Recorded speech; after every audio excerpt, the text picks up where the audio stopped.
समाचार घर पर હુમલાની ઘટના સીસીટીવીમાં કેદ થઈ છે। મકાનમાં પ્રવેશીને વાહનોમાં પણ કરી હતી તોડફોડ। હથિયારો સાથે મકાન અને ગાડી પર તૂટી પડ્યા હતા। કરચલિયાપરા માવાકોઠા વિસ્તાર પાસે ઘર પર થયો હતો હુમલો। 31 ડિસેમ્બરના રોજ રહેણાંક મકાન પર થયો હતો હુમલો। આ ઘટનામાં સી ડિવિઝન પોલીસ મથકમાં વિજય મકવાણા, અમન ધરજીયા અને રાજન વિરુદ્ધ ગુનો દાખલ કરાયો છે। 31 ડિસેમ્બરના રોજ શહેરમાં પોલીસનો 42 પર પોઈન્ટ પર બંદોબસ્ત હતો અને રાત્રિના સમયે સતત પેટ્રોલિંગ પોલીસ કરી રહી હતી। આમ છતાં આવારા તત્વોએ મકાન ઉપર ટાર્ગેટ કરીને આતંક મચાવ્યો હતો। આ ઘટનામાં 24 કલાક બાદ પણ હજી આરોપીઓ પોલીસ પકડથી દૂર છે।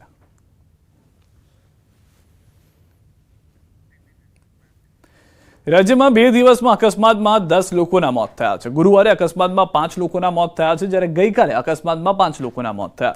2 દિવસમાં ટ્રકની અડફેટે 4ના મોત થયા છે। રાજ્યમાં રફતારના રાક્ષસો રસ્તા પર બેફામ બન્યા છે। રસ્તા પર બેફામ દોડી રહેલા ટ્રક ચાલકોએ અનેક લોકોના જીવ લીધા, છતાં પણ લગામ નથી। અમદાવાદમાં અકસ્માતમાં દંપતીનું મોત નીપજ્યું છે, જ્યારે વડોદરામાં કન્ટેનર ચાલકે અડફેટે લેતા 2 યુવકના મોત થયા છે। પરિવાર પર જાણે આગ ફાટી પડ્યું હોય તેવી સ્થિતિ સર્જાઈ છે।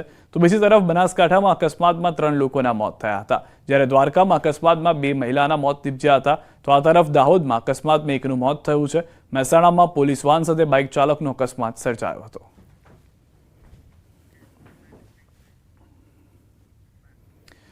અને હવે વાત કરીએ વિભાજનના વિરોધની।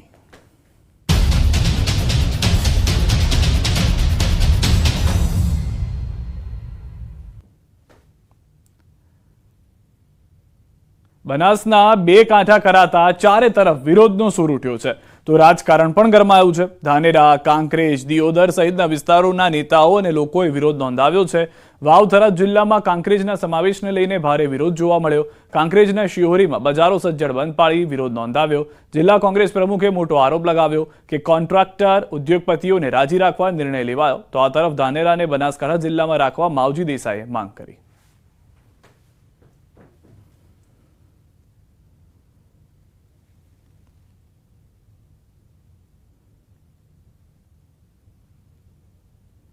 થરાદના 2-5 કોન્ટ્રાક્ટરોને ઉદ્યોગપતિઓને ત્યાંના લોકોને રાજી રાખવા માટે બિલ્ડર લોબીએ મોટા હપ્તા આપી આ બિલકુલ સ્પષ્ટ મોટો નાણાકીય વ્યવહાર થયો અને નાણાકીય વ્યવહારના દ્વારા આ વિસ્તારને અન્યાય થયો છે। ત્યારે મારા મત વિસ્તાર કાંકરેજ તાલુકાને થરાદ જિલ્લામાં જે સમાવેશ કર્યો છે બાબતને હું વખોડી કાઢું છું, કારણ કે મારા કાંકરેજ તાલુકાના ખેડૂતો હોય, નાના મોટા વેપારી હોય, એમને પાલનપુર જવું આવવું ખૂબ સહેલું ને સરળ પડે છે।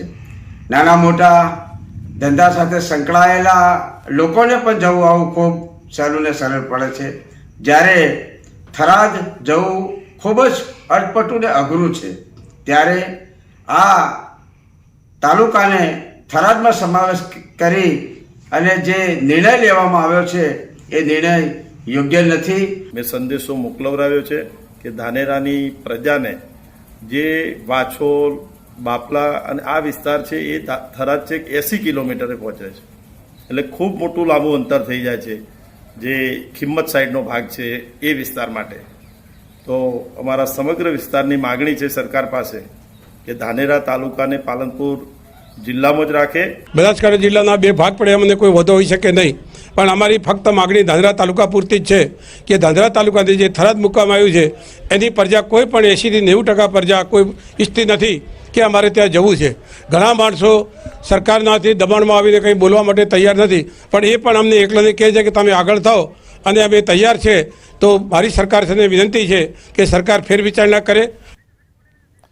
તો દ્રશ્યો આપ જોઈ રહ્યા છો, ધાનેરા, કાંકરેજ, દિયોદરમાં ભારે વિરોધ જોવા મળી રહ્યો છે। લોકોની એક જ ફક્ત માંગ છે કે તેઓને જે નવો જિલ્લો બન્યો છે ત્યાં પહોંચવું મુશ્કેલ થઈ રહ્યું છે, ત્યાં આગળ સરકારી કચેરીઓમાં જવું દૂર થઈ જશે, જેનાથી તેઓને બનાસમાં જ જોડાયેલા રાખવામાં આવે।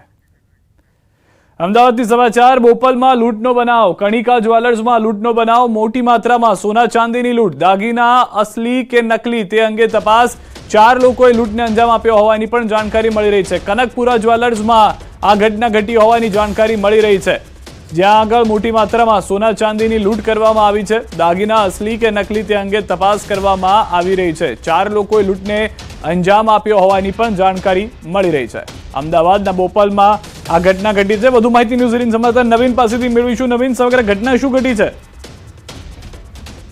જે સાઉથ બોપલ વિસ્તાર છે ત્યાં જે અત્યારે પ્રાથમિક માહિતી આવી રહી છે કે કનકપુરા જ્વેલર્સની અંદર 3 થી 4 લોકો જે છે તે ઘૂસી ગયા હતા અને મોટી માત્રામાં જે દાગીના છે તેને લૂંટ કરીને ફરાર થઈ ગયા છે.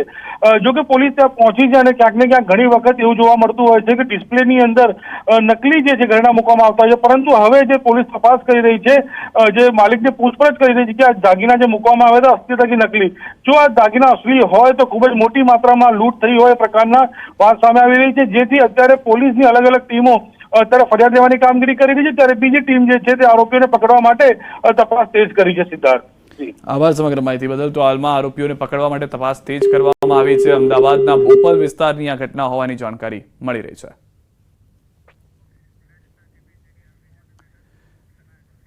ભાજપ શહેર જિલ્લા પ્રમુખ નિમણૂક અંગે મોટા સમાચાર. 4 અને 5 જાન્યુઆરીએ શહેર જિલ્લા